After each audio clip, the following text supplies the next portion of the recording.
తాకట్టులో ఉన్న బంగారాన్ని విడిపించి ఆ రోజు ఆన్లైన్ రేటుకే మేము కొంటాం. Sharma gold company. నమస్తే, వెల్కమ్ టు సుమన్ టీవీ. నేను మీ యామ్ని. ప్రస్తుతం మనతో ఉన్నారు ప్రముఖ ఆధ్యాత్మికవేత్త డాక్టర్ అనంతలక్ష్మి గారు ఉన్నారు. అమ్మతో మనం మాట్లాడదాం. నమస్తే అమ్మ. నమస్తే తల్లి. అమ్మ, మామూలుగా అయితే జన్మదినం అనేది ఒక్కసారే ఉంటుంది, కానీ హనుమంతుడి వారికి ఏంటమ్మా 2 సార్లు చేయడం జరుగుతుంది. అసలు మన దగ్గర చైత్ర మాసంలో చేస్తారు, అలానే వైశాఖ మాసంలో కూడా ఉంది. అది తెలియచేయండి అమ్మా. మనం కూడా 2 చేసుకుంటామమ్మా. తిథుల ప్రకారం ఒకటి చేసుకుంటున్నాం, తేదీల ప్రకారం ఒకటి చేసుకుంటున్నాం. ఇది అది కాదు, హనుమంతుడిది అది కాదు. నిజానికి హనుమంతుడి జీవితానికి సంబంధించినటువంటి విశేషాలన్నీ మనకి ప్రమాణంగా ఉండేది పరాశర సంహిత. పరాశర సంహితలో హనుమంతుడు వైశాఖ బహుళ దశమి మందవారం అంటే శనివారం నాడు పుట్టినట్టుగా చెప్పబడింది. అర్థమైంది కదా? వైశాఖ బహుళ దశమి అంటే కృష్ణపక్షం, పూర్ణిమ అయిన తర్వాత వచ్చేటటువంటి దశమి నాడు శనివారం నాడు ఆయన ఆవిర్భవించాడు అని చెప్తారు. అది పరాశర సంహిత ప్రామాణికం. కానీ మనకి ఉత్తర దేశంలో చైత్ర పూర్ణిమ హనుమత్ జయంతిగా చేసుకుంటూ ఉంటారు. అవునమ్మా, ఇక్కడ కూడా అదే విధంగా చేస్తారు కదమ్మా. అది తెలియక చాలా చేయడం మొదలు పెట్టారు. మొదట్లో చేసేవారు కాదు, రాను రాను ఉత్తర దేశ ప్రభావం వల్ల చేస్తూ మొత్తానికి విషయం ఏమిటని లోపలగా చూసినట్టయితే హనుమద్ విజయోత్సవం అన్న పేరుతో చేస్తున్నారు. మీరు గమనించారో లేదో? అంటే విజయోత్సవం అంటే ఏంటమ్మా? హనుమంతుడికి నీ వల్ల కదా మాకింత జరిగింది అని రాముడు ఆయన్ని మెచ్చుకున్నటువంటి రోజు అన్నమాట.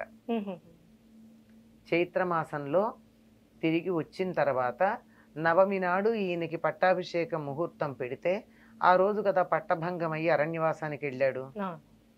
మళ్ళీ వచ్చేటప్పటికి ఆ రోజుకు తిరిగి రాకపోతే నేను ప్రాయోపవేశం చేస్తానంటే హుటాహుటిన బయలుదేరి రాముడు వచ్చాడు.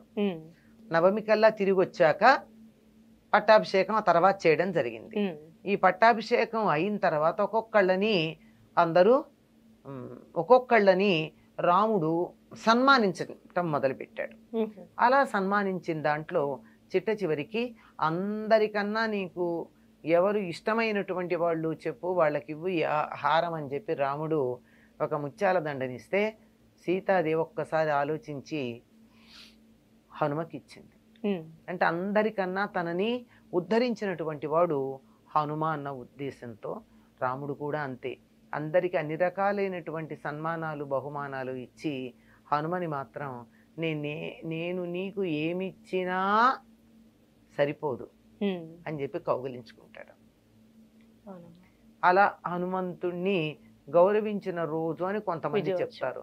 ఈ విజయోత్సవంగా ఇలా రకరకాలుగా ఈ రోజును చేసుకుంటారు. ఏదో వంకన హనుమంతుడిని పూజించుకోవడం మంచిదే కదమ్మా. అంతే కదమ్మా, అది సంగతి.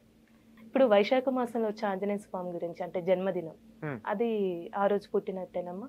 అది మనకి పరాశర సంహితలో స్పష్టంగా ఉందమ్మా. అది వైశాఖ బహుళ అంటే పౌర్ణమి వెళ్ళాక కృష్ణపక్షంలో ఉండే దశమి నాడు పూర్వభాద్ర నక్షత్రంలో హనుమ ఆవిర్భవించాడు అని చెప్పారు. అదే తప్పనిసరిగా అక్కడే అందులో ఉన్నది, దాన్ని మనం ప్రమాణంగా తీసుకుంటూ ఉంటాం. కానీ ఇక్కడ ఈ మధ్య కాలంలో ఇట్లా చేస్తున్నారు, చేసి దీన్ని మళ్ళీ హనుమద్ విజయోత్సవంగా మళ్ళీ తర్వాత చెప్తున్నారు. కానీ మెయిన్ అయితే మనకి వైశాఖంలో వచ్చింది, వైశాఖ మాసమే. అంటే అమ్మా, ఇప్పుడు సీతమ్మ వారు ఆంజనేయ స్వామికి ఒక ముత్యాల హారం ఇస్తే దాన్ని ఇలా కొరికి ఇలా చేశారంటారు కదమ్మా, అసలు ఎందుకు అలా? ఇది కూడా కల్పనమ్మా. హనుమంతుడు ఎంత రామ భక్తుడో చెప్పాలి అన్న ఉద్దేశంతో.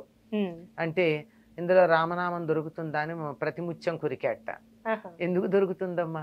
అంత తెలివి తక్కువ వాడా? బుద్ధిమతాం వరిష్ఠ అని కదా హనుమంతుడి గురించి చెప్తారు. అంత బుద్ధిమంతుడు ముత్యాల్లో రామనామం ఉంటుందని కొరుకుతాడా? ఏదో కల్పన, ఆయనకున్న భక్తిని గురించి చూపించటానికి. అయితే ఏదన్నా పండిస్తే పండులో రామనామం ఉందా అని చెప్పి కొరికి చూస్తాడా? ఇట్లా కాదు. ఆయనకి హనుమంతుడికి వీటన్నిటికన్నా కూడా ముత్యాలు రత్నాలు మొదలైనటువంటి వాటికన్నా కూడా రాముడంటే ఇష్టం, రాముడిని అన్వేషిస్తూ ఉంటాడు అన్న భావన తెలియచెప్పడానికే తప్ప వేరే కాదమ్మా. అంతే, ఇది కల్పన. హనుమంతుడికి ఉన్న భక్తికి సంబంధించి ఎన్నో కల్పనలు ఉన్నాయి. ఇలా గుండె చీలిస్తే అక్కడ రాముల వారు, సీతారామ లక్ష్మణుడు సీతారాముల ఉన్నట్టు. వారు. ఎందుకు ఆయన చీల్చుకుని చూపించాలా? చీల్చుకుని చూపిస్తే బొమ్మ మనకు కనపడుతుందా? ఆయనకు కనపడుతుంది తాను లోపు చూపులో గనక చూసినట్టయితే. అంతే. ఇట్లాంటివి భక్తిని కొద్దిగా అలా సింబాలిక్ గా చూపించడానికి చెప్పేటటువంటి కథలు. అమ్మ, ఇప్పుడు హనుమంతుడు వారు పుట్టగానే సూర్యుని దగ్గరికి వెళ్ళి అది పండు అనుకొని అలా వెళ్ళారంటమ్మా. అసలు ఎందుకంటారు అలా? అది హనుమంతుడి యొక్క శక్తిని నిరూపించేటటువంటి, తెలియజెప్పేటటువంటి తీవృత్తం అమ్మ. పుట్టంగానే అలా ఆకలేసిందట. ఎదురుగా ఉదయిస్తున్న సూర్యుడు కనపడ్డాడు. కనపడంగానే ఆ పండు తిందాం అనుకుని బయలుదేరాడు. తీరా అక్కడికి వెళ్తూ ఉంటే ఆ రోజు పుట్టంగానే కదా, పుట్టిన తర్వాత అలా బయలుదేరి పెడితే ఈయన దశమి నాడు పుట్టాడు. 3 రోజులైంది.